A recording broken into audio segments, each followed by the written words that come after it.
এতিয়া চাওক চেকখন দিছোঁ তাত 2 কোটি টকা ইয়ৰ চেল্ফ নিৰ্বাচনৰ দলীয় প্ৰাৰ্থিত্ব কংগ্ৰেছৰ ঘোষণা হোৱাৰ আগমুহূৰ্তত এইবিলাক গোটেই কথা তাত মই লিখাই আছে যে কোন ইয়ৰ চেল্ফ বুলি ক'লে আপোনালোকে যিকোনো একাউণ্টত দিব পাৰে আৰু তাৰপিছত তেখেতসকলৰ মাজত কি ধৰণৰ লেনদেন হৈছিল সেইটো তেখেতসকলে জানিব কিন্তু মই স্পষ্টকৈ যে যিখিনি কথা ক'লোঁ যে ধনৰ বিনিময়ত কংগ্ৰেছৰ টকাৰ বিনিময়ত টিকেটৰ লেনদেনবোৰ হয় কেৱলতো মই কোৱা নাই যিবোৰে দল ত্যাগ কৰি গৈ আছে মানস বৰাও ক'লে সেইদিনাখনে কিশোৰ ভট্টও ক'লে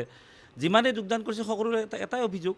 গতিকে এতিয়াত মই অভিযোগ দিছোঁ তেখেতসকলে নহয় বুলি প্ৰমাণ কৰক মই অভিযোগে দিছোঁ নহয় বুলি প্ৰমাণ কৰক ডিফমেশ্যন কেছ কৰক এতিয়া ৰমেন বৰঠাকুৰৰ মন্তব্যটো গুৰুত্বপূৰ্ণ হ'ব তেওঁ কি কয় তেওঁকো বিচাৰক আপোনালোকে চেকখন ক'ৰ পৰা আহিল কেনেকুৱা আহিল ইয়ৰ চেল্ফ 2 কোটি টকাটো মানুহটো তেনেকুৱাটো হেৰি নকৰে কিবা এটা ডাঙৰ লেনদেন থাকিব লাগিব উদয় শংকৰ হাজৰিকাৰ পৰা 3 কোটি টকাৰ সেইটো এনেকুৱা আৰু বহুকেইটা প্ৰাৰ্থী আছে কেইদিনমানৰ পিছত আপোনালোকে মানে এই ফোনত কথা পতা কংগ্ৰেছৰ 2গৰাকী 3গৰাকী শীৰ্ষ নেতাৰ টিকটৰ বিনিময়ত কোনে কিমান সেইবিলাক কথা আপোনালোকে পাব মই আজিয়ে কৈ দিলোঁ আপোনালোকক ফোন টেপিং বুলি ক'লে ভুল হ'ব ফোন ৰেকৰ্ডিং নহয় 2গৰাকী নেতাৰ মাজত যেতিয়া কথা হয় কংগ্ৰেছৰে 2গৰাকী শীৰ্ষ নেতাৰ মাজত এই ধনৰ লেনদেন টিকেটৰ লেনদেন কোনে কাক ব্লেকমেইলিং কৰিছে সেইবিলাক লৈ কিনে যিটো ফোনৰ টেপিং ভাইৰেল হ'ব আৰু কেইদিনমান পিছত নহওক আপোনালোকে সেইবিলাকো পাব আৰু এটা যিগৰাকী বৰপেটাৰ কংগ্ৰেছৰ প্ৰাৰ্থী সকলোৱে কৈছে বিজেপিৰ পক্ষপাতিত প্ৰাৰ্থী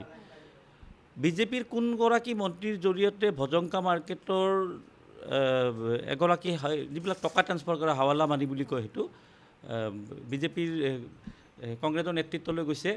সেই তথ্য আপোনালোকক মই দিম খালি তেখেত ঘূৰি আহক তেখেত এতিয়ালৈ ঘূৰি অহা নাই কাৰণ মই তেখেতৰ নাম প্ৰকাশ কৰিম যে বিজেপিৰ কোন মন্ত্ৰীয়ে বৰপেটা সমষ্টিত দিব্যায়নক প্ৰাৰ্থিত্ব দিব লাগে বুলি কিমান টকা কোন হাৱালা মানুহৰ জৰিয়তে প্ৰেৰণ কৰিছিল ভজংকা মাৰ্কেট মই নামটো কৈ দিলোঁ সেই ব্যৱসায়ীগৰাকী যিদিনা গুৱাহাটীত আহিব সেই নামটো মই কৈ দিম বহুকেইটা অভিযোগ আছে আপোনাৰ এতিয়া এই কথাবোৰ জিতেন্দ্ৰ সিঙৰ বিৰুদ্ধে আগতেও এনেধৰণৰ অভিযোগ উত্থাপন হয় এতিয়া আকৌ আপুনি এখন চেকো দিছে ৰাজহুৱা কৰিছে কৈছোঁ প্ৰমাণ চেকখনটো মোৰ নহয় এখন চেকখন কাৰ হয় এখন ৰমেন বেংকৰ চেক তেখেতৰ স্বাক্ষৰ আছে 2 কোটি টকা লিখা আছে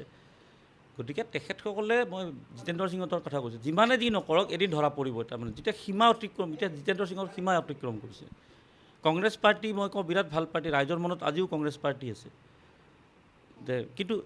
এইবিলাক ধুৰন্ধৰ নেতাবিলাক যেতিয়ালৈ ৰাইজে মুখখন দেখি থাকিব ৰাইজে মানে মনৰ পৰা উঠাই দিছে আজিও কংগ্ৰেছ পাৰ্টিটো মই ভাল পাৰ্টি বুলি কওঁ কিন্তু এই বেপাৰ কৰি টিকট বিক্ৰী কৰি যোগ্যক বঞ্চিত কৰি অযোগ্যসকলক যেতিয়া প্ৰাৰ্থিত্ব দিব এনেকুৱা অৰাজকতা হ'বই আৰু এটা আপুনি 2গৰাকী নেতাৰ কথা কৈছে বাৰে বাৰে সততে অভিযোগ উঠি থাকে ভূপেন কুমাৰ বৰাৰ নাম টকা লৈ তেওঁ প্ৰাৰ্থিত্ব দিয়ে অভিযোগ মই কৈছোঁ অভিযোগ উত্থাপন হৈ থাকে এনেধৰণৰ কেন্দ্ৰীয় নেতা হাইকমাণ্ড নে অসমৰ নেতা মই আজি কেইদিনমান আগতে দেখিবলৈ পালোঁ লখিমপুৰৰ এগৰাকী কংগ্ৰেছৰ প্ৰাৰ্থী যোনে টিকেট পোৱা নাই কিবা নাম আছিলে মই ধৰিব পৰা নামটো তেওঁতো মুকলিকৈ আপোনালোকৰ NK টিভিত কৈছিলে যে মোক প্ৰথমে 2 কোটি সুধিলে ভূপেন বৰাই তাৰপিছত মোক 20 লাখ এডভান্স সুধিলে এইটো মই কৈ থকা নাই মই ক'লে আপোনালোকে সদায় ব্ৰেকিং কৰে কিবা কৰে কিন্তু তেতিয়া লখিমপুৰৰ বঞ্চিত হোৱা কিবা দলে নে কি আছিল প্ৰাৰ্থীগৰাকী তেওঁতো মুকলিকৈ কৈছে যে 2 কোটি বিচাৰিছিল মই সেইদিনাৰ পৰা বাদ দিলোঁ আজিলৈ ডিফমেশ্যন কেছ কিয় নহ'ল তেওঁৰ ওপৰত ভূপেন বৰাই ডিফমেশ্যন কেছ কৰিলে নেকি নাই কৰা মইতো বিৰোধী দলত আছোঁ মই বেলেগত আছোঁ মই কংগ্ৰেছৰ নেতাৰ বিৰুদ্ধে কৰি আছোঁ মই কংগ্ৰেছৰ বিৰুদ্ধে কৰা নাই কিন্তু কংগ্ৰেছত থাকি টিকটৰ পৰা বঞ্চিত হোৱা প্ৰাৰ্থীসকলে কৈছে ভূপেন বৰাই 2 কোটি টকা বিচাৰিছিলে সেইটো সংবাদ মাধ্যমত প্ৰকাশ পাইছে আজিলৈ কিবা আইনী জাননী দিলে নেকি তাৰমানে তেখেতক অভিযোগ দিছে তেখেতে যেতিয়া মৌনতা অৱলম্বন কৰিছে তাৰমানে নিশ্চয় তেওঁ জড়িত হৈ আছিল সেইবিলাকে কথা আৰু টকা পোৱা নোপোৱাটো ডাঙৰ কথা নহয় মই যিটো লখিমপুৰৰ ইছ্যুটোৰ কথা কৈছিল তেওঁ প্ৰস্তাৱ দিয়াটো হয়তো বৰপেটাৰ কথা ক'লে আপুনি বৰপেটাৰ কথা গুৱাহাটীৰ কথা ক'লে ৰমেন চন্দ্ৰ বৰঠাকুৰৰ পৰা টকা লোৱাৰ কথা সমান্তৰালকৈ বৰপেটাৰ কথাটোও ক'লে যিগৰাকী দিব্যায়নৰ প্ৰাৰ্থী আপুনি প্ৰমাণসহ দিম বুলি কৈছে কিছু সময় লাগিব আপোনাক বহু কেইগৰাকী নেতাৰ কথা কৈছে এয়া কি প্ৰতিগৰাকী 13টা লোকসভা সমষ্টি এনেধৰণৰ কথা হৈছে নেকি মই তেনেকুৱা নকওঁ মই মাজতে যিকেইটা দিছোঁ ধৰি লওক 3টা আসনত মানে ভয়ংকৰ টিকটৰ নামত লেনদেন হৈছিলে এটা হৈ গ'ল বৰপেটা যিটো এইটো বিজেপি শিবিৰৰ পৰা আহিছিলে দুৰ্বল প্ৰাৰ্থী প্ৰক্ষেপ কৰাৰ কাৰণে এটা হৈছে কৰিমগঞ্জ আৰু এটা হৈছে গুৱাহাটীটো মই ক'লোৱে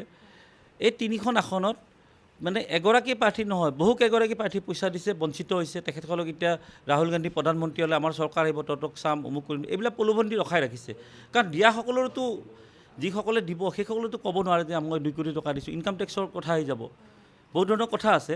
কিন্তু এনেকুৱা লাহে লাহে চৰিত্ৰসমূহ প্ৰকাশ পাই আছে দিল্লীত কোনে লৈছে কাৰ জৰিয়তে দিয়া বুলি আপোনাৰ সন্দেহ হয় মই এগৰাকী জিতেন্দ্ৰ সিঙৰ কথাটো আপুনি ক'লে হয় মই এগৰাকী অনা অসমীয়া ব্যৱসায়ীৰ মই নাম ক'ম কেইদিনমানৰ পিছত বাৰু তেওঁ গুৱাহাটীত নাই এতিয়া তেওঁ বিজেপিৰ কোন মন্ত্ৰীৰ পৰা কেনেকুৱা টকা লৈছিলে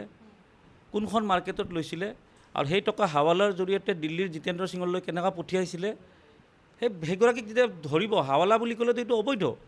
অবৈধ ব্যৱসায়ীক ধৰিব তাৰপিছত তেওঁ জেৰাটো সকলো কথা কৈ দিব গতিকে এই ধৰণৰ এটা ভয়ংকৰ এটা লেনদেন এটা হৈ আছে আৰু কংগ্ৰেছৰ ভিতৰত যাৰ বাবে সকলোৱে দল বল লৈ কিশোৰ ভট্ট ওলাই গ'ল মানস বৰা ওলাই গ'ল তেনেকুৱাতো বহু ওলাই গৈছে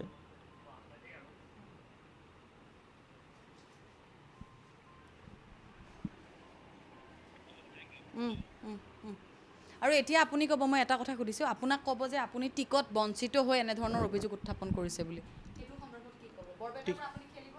মই টিকেট বঞ্চিতৰ কথাত মই খুব শোভিত হোৱাই নাই মোৰ স্পষ্ট কথা যে টিকটটো দিয়াৰ কথা আছিল মনোৰঞ্জন তালুকদাৰক বিৰোধী ঐক্য মঞ্চৰ আজি মই ৰাতিপুৱা এটা ছ'চিয়েল মিডিয়াত পষ্ট দিছোঁ চাব হীৰেণ গোহাঁ ডাঙৰীয়া এটা মন্তব্য দিছে যে প্ৰতিটো সমষ্টিত বিৰোধী ঐক্য মঞ্চৰ প্ৰাৰ্থীক সমৰ্থন কৰিব লাগে এতিয়া মই বাকী সমষ্টি বাদে দিলোঁ বৰপেটাত বিৰোধী ঐক্য মঞ্চই কাক সমৰ্থন কৰিব CPM-ক কৰিব নে কংগ্ৰেছক কৰিব কাৰণ CPM-এ সমৰ্থন দিছে গৌৰৱ গগৈ আৰু ইফালে লুৰিণজ্যোতি গগৈক দিছে আজি সংবাদ মাধ্যমত প্ৰকাশ পাইছে তেনেস্থলত এতিয়া CPM-ক বৰপেটাত কংগ্ৰেছ আৰু জাতীয় পৰিষদে সমৰ্থন কৰিব নে নকৰে নে তেখেতসকলৰ নিজা প্ৰাৰ্থীক সমৰ্থন কৰিব এইবিলাকত কথাবিলাক স্পষ্ট হৈছে মই ক্ষোভিত হৈছিলোঁ যে মোক 6 মাহে কৈছে যে মনোৰঞ্জনক এইটো বিৰোধী ঐক্য মঞ্চক এৰি দিয়া হ'ব মই মুকলিকৈ সমৰ্থন কৰিছিলোঁ মই এনেকৈ সংবাদ মাধ্যমত কৈছোঁ যে মনোৰঞ্জনক দিলে মোৰ কোনো আপত্তি নাই কাৰণ ময়ো ৰঙিয়াত নিৰ্বাচন খেলিম তেওঁৰ সমৰ্থন মোক লাগিব যেতিয়া কংগ্ৰেছে বিজেপিৰ পৰা টকা লৈ দিব্যায়নক প্ৰক্ষেপ কৰিলে দিব্যায়নে এইটো জ্ঞাত হয় নে নহয় মই নাজানো কিন্তু বিজেপিৰ পৰা টকা লৈ যেতিয়া দিব্যায়নক প্ৰক্ষেপ কৰিলে তেতিয়া বিৰোধী ঐক্য মঞ্চ ভংগ হ'ল গতিকে তাত বিৰোধী ঐক্য মঞ্চৰ 2গৰাকী প্ৰাৰ্থী আছে 3গৰাকী দুলুৱা মেধ হোৱাত কি অসুবিধাটো কাৰ কি আছে